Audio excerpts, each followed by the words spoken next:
Un hombre aparece tocando su guitarra en las calles de Mazatlán y asegura tener 150 años. Dice que pasó por tiempos de Pancho Villa, que trabajó toda su vida en el campo y que lleva cerca de 90 años cantando.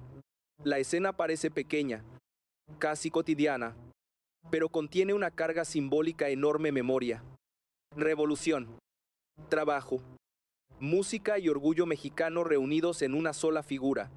Sin embargo, aquí surge el primer choque. El material disponible no presenta documentos que confirmen esa edad.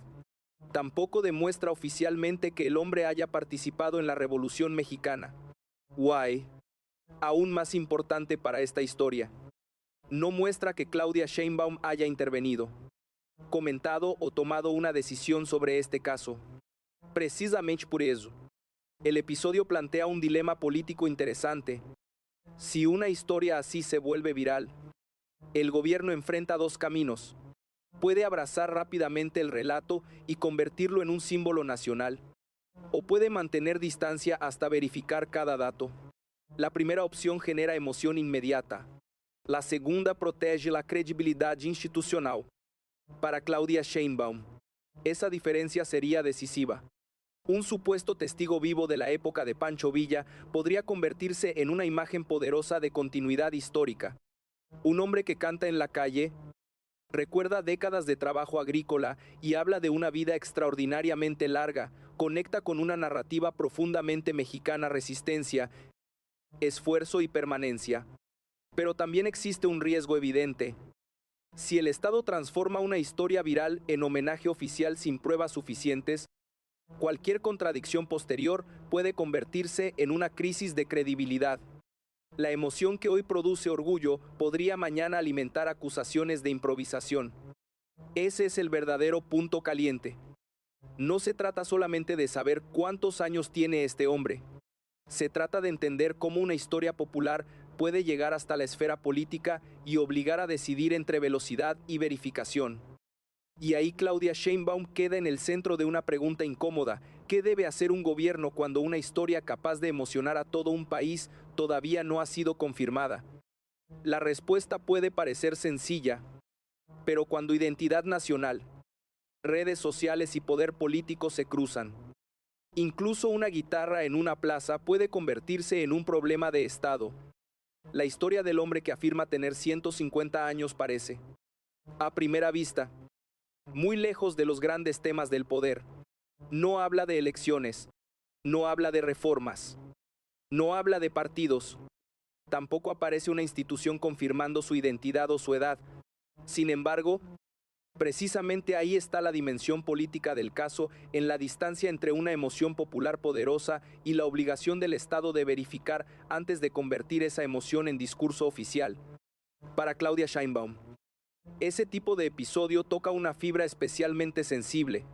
La presidencia no administra únicamente decisiones económicas, de seguridad o de política exterior. También administra símbolos. Y en México, los símbolos relacionados con la revolución, el campo, el trabajo y la identidad nacional tienen un peso enorme. El hombre del video se presenta como alguien que habría vivido una parte extraordinaria de la historia mexicana. Habla de Pancho Villa. Describe trabajos agrícolas con una precisión que transmite experiencia. Menciona mulas, cajetas, siembra, maíz, pozos, cercos, tractores y años de esfuerzo físico. Después toma la guitarra y canta. La combinación es perfecta para construir una leyenda popular. Pero una leyenda popular no es lo mismo que un hecho oficial. Ahí aparece la primera tensión estratégica que cualquier gobierno debe resolver. Si Claudia Sheinbaum reaccionara demasiado rápido ante una historia viral de este tamaño, podría ganar cercanía emocional con una parte del público. Un reconocimiento, una invitación o incluso una simple mención presidencial podría multiplicar la historia en cuestión de horas. Sin embargo, esa misma velocidad podría convertirse en vulnerabilidad, porque cuanto más alto sube una historia dentro del aparato político, mayor es la exigencia de prueba. Un comentario de un creador de contenido puede apoyarse en sorpresa. Una institución del Estado no tiene ese margen. Necesita documentos, registros y verificaciones capaces de resistir preguntas. Y eso modifica completamente el equilibrio de poder alrededor del relato. En redes sociales, el hombre puede ser presentado como el más viejo del mundo. En el terreno político, esa frase ya no funciona como simple gancho. Se transforma en una afirmación que debe sostenerse. Si no puede demostrarse, la oposición, los medios o cualquier actor crítico podrían usar el episodio para cuestionar los controles del gobierno. Por eso, la decisión más importante de Claudia Sheinbaum, en un escenario como este, podría ser precisamente no precipitarse. No porque la historia carezca de valor humano. Al contrario, el valor del testimonio está en otro lugar. Está en la memoria del trabajo, en la forma en que describe una vida ligada al campo, en la disciplina de seguir caminando, tocando Y conversando, en su manera de relacionar longevidad con actividad, descanso moderado y trabajo constante. Esa parte de la historia puede conmover sin necesidad de convertir cada afirmación en verdad histórica. Y aquí aparece un punto todavía más delicado. El relato también conecta con una idea política muy poderosa, la de un México profundo que sobrevive fuera de los grandes centros de decisión. Un hombre mayor, trabajando y cantando en Mazatlán, puede representar para muchos espectadores una imagen de país que rara vez domina la conversación nacional. Para un gobierno, esa imagen tiene valor simbólico, pero utilizarla exige cuidado. Si Claudia Sheinbaum quisiera incorporar una historia así a una narrativa sobre identidad nacional, Andrés Serar tendría que separar claramente tres niveles: lo que el hombre dice de sí mismo, lo que puede comprobarse y lo que representa simbólicamente para quienes lo escuchan. Confundir esos tres niveles sería el error. Separarlos podría convertir una anécdota viral en una conversación mucho más seria sobre memoria, vallas, trabajo y dignidad. Y ese es el contexto de poder que rodea al episodio. No hay todavía una confrontación abierta. No existe en el material una respuesta presidencial. Tampoco hay una reacción institucional documentada. Pero sí existe una presión potencial. Cuanto más crece la historia, más difícil resulta ignorarla y más peligroso se vuelve apropiarse de ella sin verificarla. Así se construye el dilema. La emoción empuja hacia una respuesta rápida. La responsabilidad del poder obliga a frenar, y cuando esas dos fuerzas chocan, la pregunta deja de ser ¿quién es realmente este hombre? La pregunta pasa a ser ¿qué hará Claudia Sheinbaum si el país comienza a exigir que una historia viral sea reconocida como una verdad nacional? La tensión comienza cuando una historia emocional deja de ser solamente una curiosidad de Internet y empieza a exigir una posición pública. El hombre del video no habla como una figura política, habla como alguien que cuenta su vida. Dice que tiene 150 años, recuerda trabajos agrícolas, menciona a Pancho Villa, canta canciones conocidas, habla de cansancio, de disciplina y de mantenerse activo. Para quien lo escucha, el relato puede resultar entrañable. Para una institución, en cambio, cada una de esas afirmaciones abre una pregunta distinta. Y ahí aparece el conflicto. Si la historia continúa creciendo, Claudia Sheinbaum tendría que enfrentar dos presiones opuestas. Por un lado, estaría la presión emocional. Una parte del público podría exigir reconocimiento inmediato. Podrían aparecer mensajes pidiendo un homenaje, una investigación o incluso una invitación oficial. El argumento sería sencillo: si este hombre representa una memoria viva de México, ¿por qué el gobierno no lo escucha? Por otro lado, estaría la presión institucional. Reconocer una historia así sin verificarla podría ser políticamente costoso. Una sola contradicción sobre la edad, los registros civiles o la supuesta participación en tiempos revolucionarios bastaría para transformar un gesto simbólico en un problema de credibilidad. Ese riesgo no es menor, porque en política, los adversarios no necesitan destruir toda una narrativa. A veces basta con encontrar una grieta. Si Claudia Sheinbaum apareciera respaldando una versión imposible de comprobar, Sus críticos podrían trasladar inmediatamente el debate desde el hombre del video hacia la capacidad del gobierno para distinguir emoción de evidencia. Entonces el centro de la discusión cambiaría. Ya no se preguntaría quién es Porfirio. Se preguntaría por qué la presidencia aceptó una afirmación sin pruebas. Por eso, la estrategia más segura sería mantener una línea clara, respetar la historia humana. Pero separar el homenaje de la certificación, esa diferencia parece pequeña, pero políticamente es enorme. Claudia Sheinbaum podría reconocer el valor cultural de una persona mayor que sigue cantando y trabajando sin convertir automáticamente su edad declarada en un dato oficial. Podría incluso impulsar una verificación documental antes de cualquier reconocimiento mayor. Y allí surgiría otro conflicto.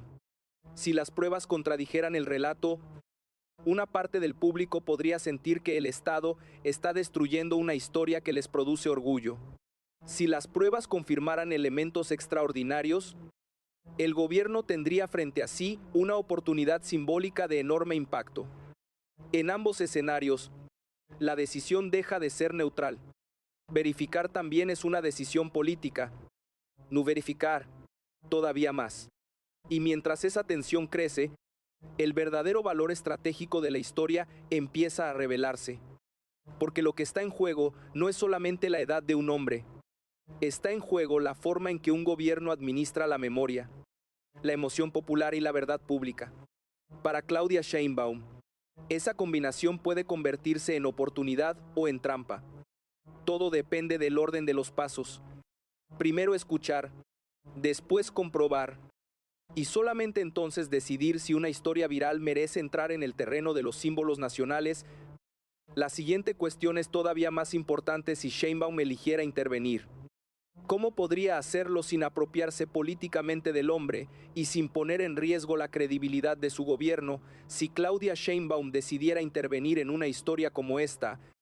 La clave estratégica no estaría en amplificarla de inmediato, estaría en controlar el ritmo. Ese sería el primer movimiento. No convertir una afirmación viral en verdad oficial antes de comprobarla. En política, el tiempo también es una herramienta. Una reacción demasiado rápida puede producir entusiasmo, pero también puede encerrar al gobierno dentro de una versión que después resulte difícil corregir. Una reacción demasiado lenta, en cambio, puede transmitir distancia frente a una historia que conecta emocionalmente con millones de personas. Por eso, el equilibrio tendría que ser preciso. Sheinbaum podría separar el caso en dos dimensiones. La primera sería humana. Un hombre mayor que continúa tocando música, recuerda décadas de trabajo y habla con orgullo de su vida merece atención por el valor de su testimonio. Esa dimensión no necesita una cifra extraordinaria para tener fuerza. No importa si tiene 150 años, 110 o menos. El elemento emocional existe por sí mismo. La segunda dimensión sería histórica. Aquí ya no bastan recuerdos, entrevistas o frases impactantes. Si alguien afirma haber vivido durante la época de Pancho Villa y haber participado en acontecimientos revolucionarios, la verificación documental se vuelve indispensable. Ese sería el segundo movimiento estratégico de Claudia Sheinbaum, separar reconocimiento de certificación.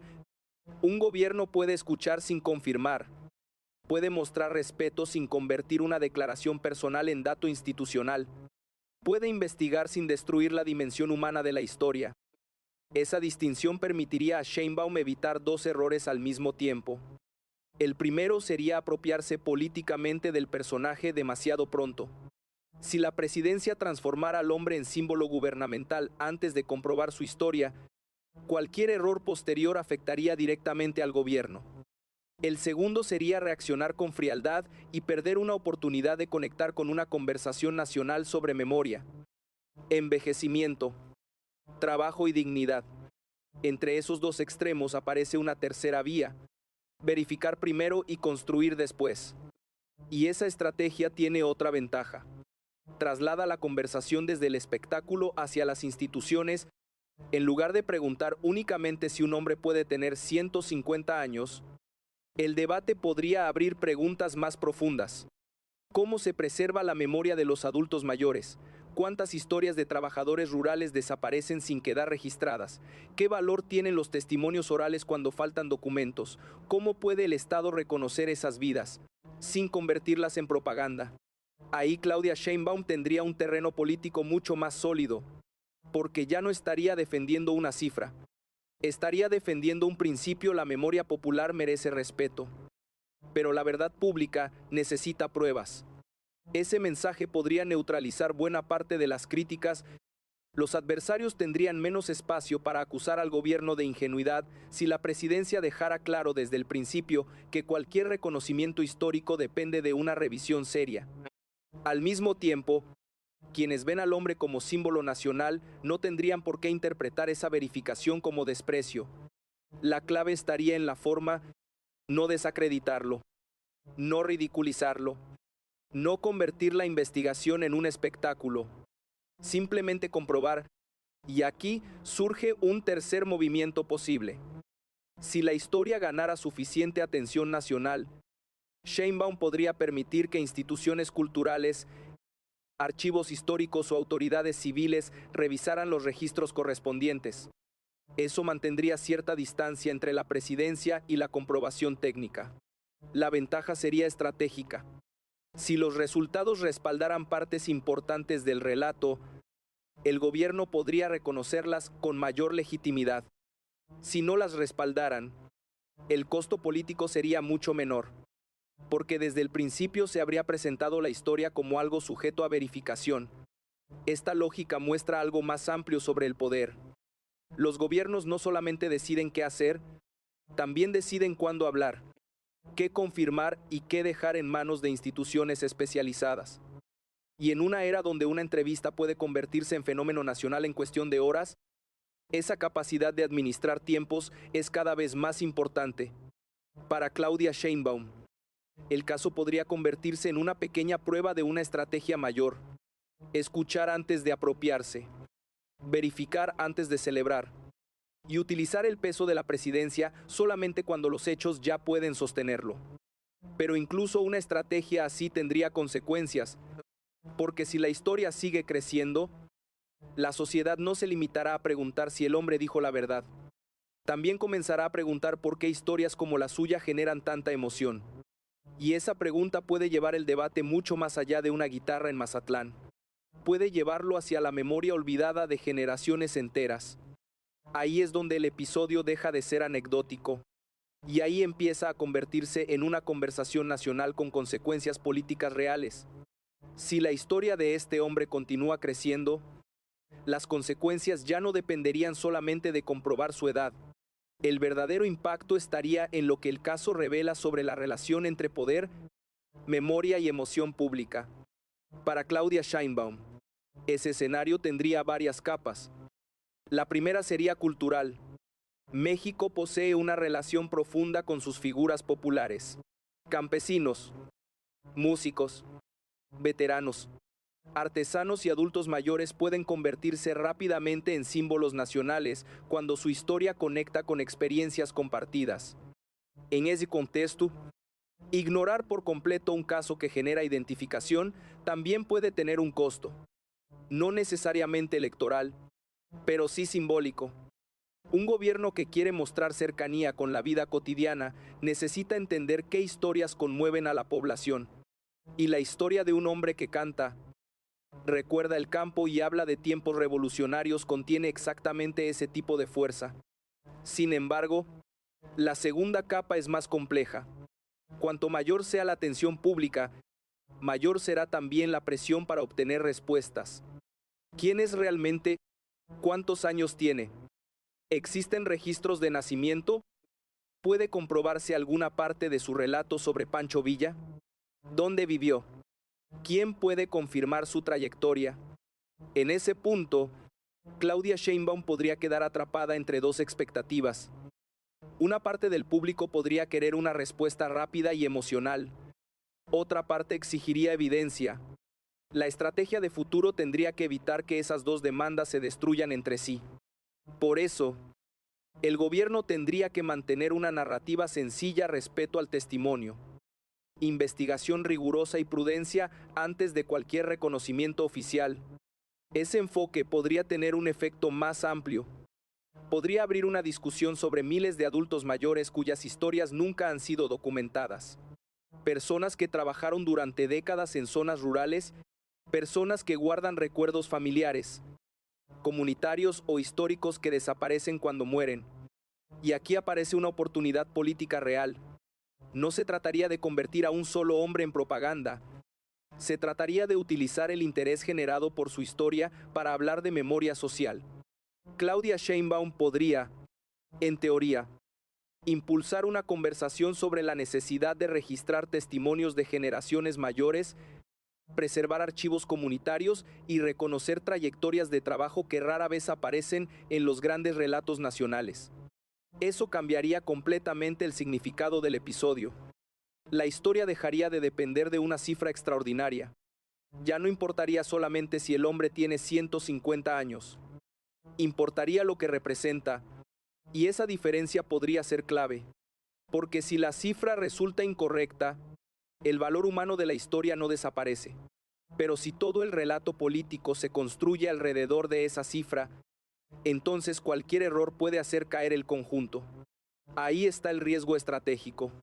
Los adversarios de Sheinbaum podrían esperar precisamente una exageración para atacar. No necesitarían cuestionar la vida del hombre.